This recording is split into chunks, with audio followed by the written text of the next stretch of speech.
First, the DNA is separated by helicase. Helicase separates DNA. The DNA separated by helicase is held together by the single strand binding proteins, so they don't coil back.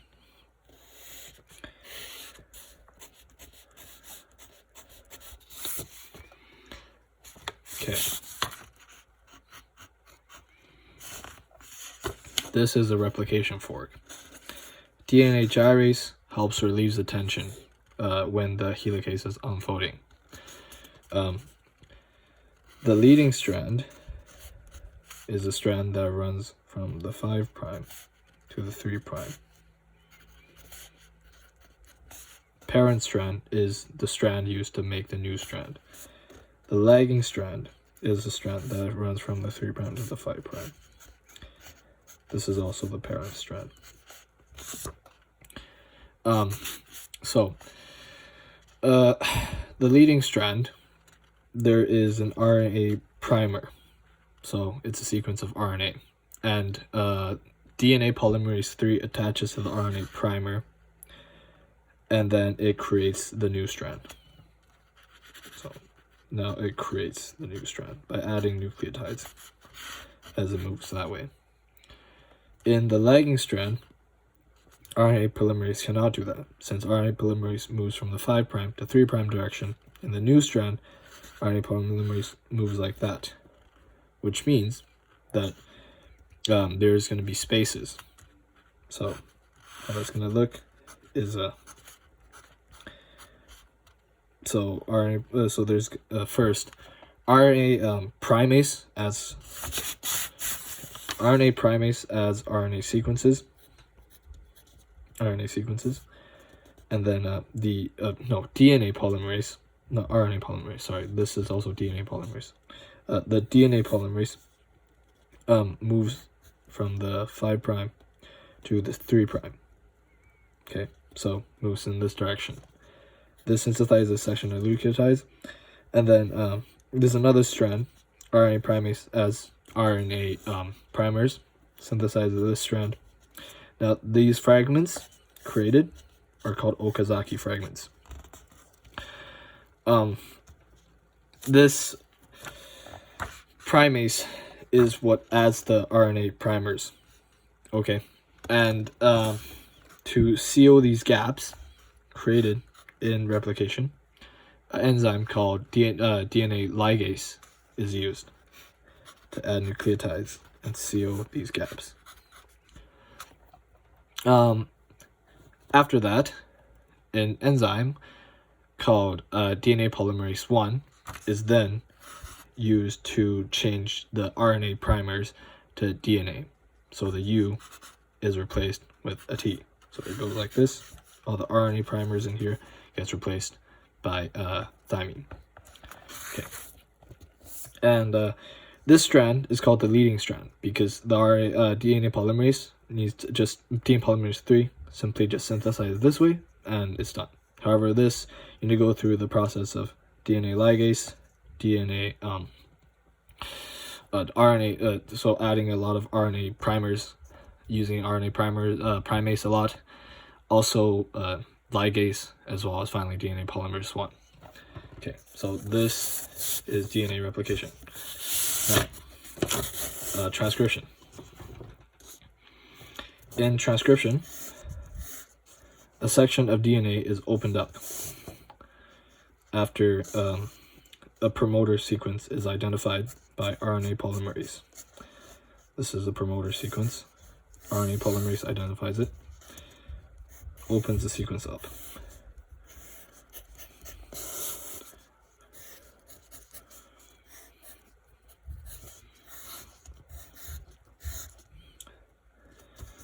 This is called the coding strand or the sense strand. This is what the DNA is. This is the DNA used to code for the mRNA. To code for that, you would need to pair it with a complementary bases, meaning you would pair it with an antisense strand. So the mRNA molecule comes here, codes with the antisense strand to form mRNA. Then this mRNA is the same as a coding strand. And then this mRNA reaches a terminator sequence and then detaches. After that, a poly A tail is added to the tail of the mRNA, so the 3' end, and the 5' end has a G cap added onto it. The introns are removed, and the remaining is an exon. So, and the exons remain. The resulting mRNA. Translation. So, in translation, first, amino acylation happens, which is where enzyme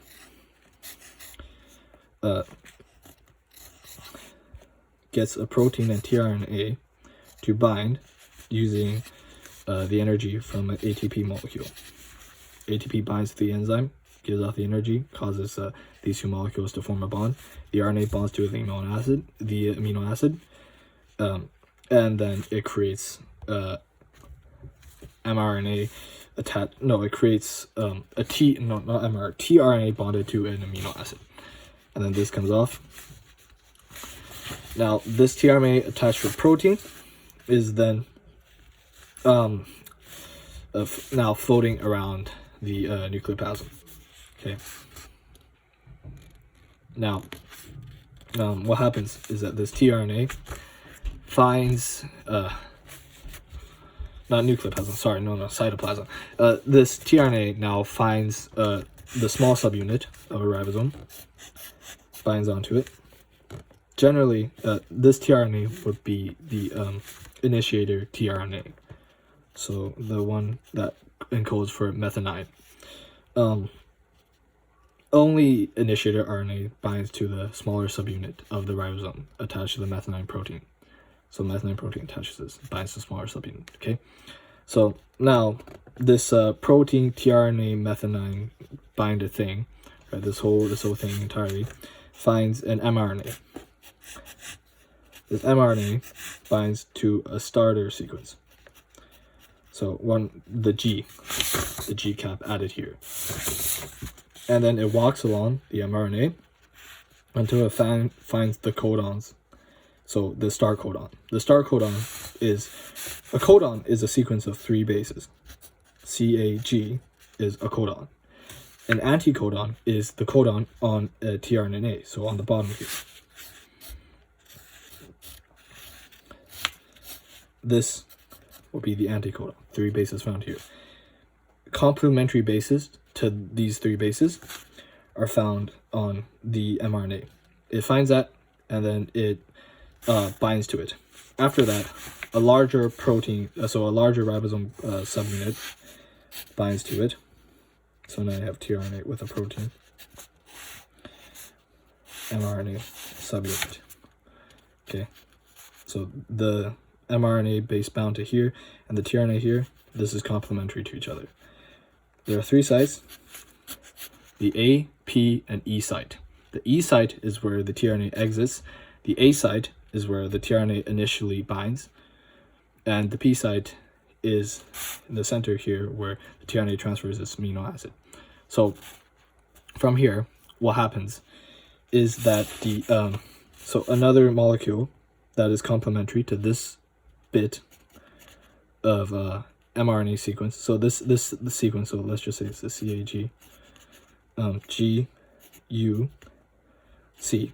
So anticodon with this sequence of tRNA bind here with its proteins. Okay, so complementary tRNA anticodon would bind here.